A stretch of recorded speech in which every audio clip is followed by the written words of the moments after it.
నిర్లిప్తంగా ఉన్నారు, రెవెన్యూ శాఖ నిర్లిప్తంగా ఉందని.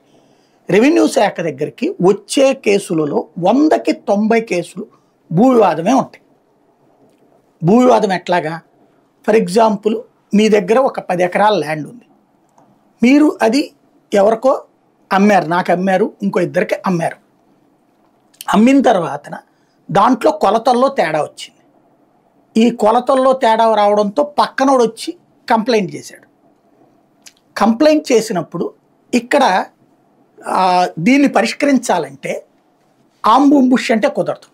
సర్వేయర్ల సంఖ్య చాలా పరిమితం మన దగ్గర, ప్లస్ ఎక్స్పీరియన్స్డ్ సర్వేయర్లు అత్యంత పరిమితం. ఆ వ్యవస్థను చంపేశాం మనం. ఇప్పుడు ఏ ఏ వ్యవస్థలైతే అద్భుతమైన టాలెంటెడ్ అవసరమైన వ్యవస్థలు ఉంటాయో, ప్రజలకి ముఖ్యమైన అవసరాలు ఉంటాయో, ఆ వ్యవస్థల్ని చంపుకుంటూ వచ్చాం జాగ్రత్తగా. అంటే దాంట్లో నెక్స్ట్ అవసరాన్ని గుర్తించడం. ఇది చిన్న ఎగ్జాంపుల్. అంటే ఇదేంటి, సాధారణ ప్రజలకు కూడా అర్థం కానటువంటి వ్యవహారం.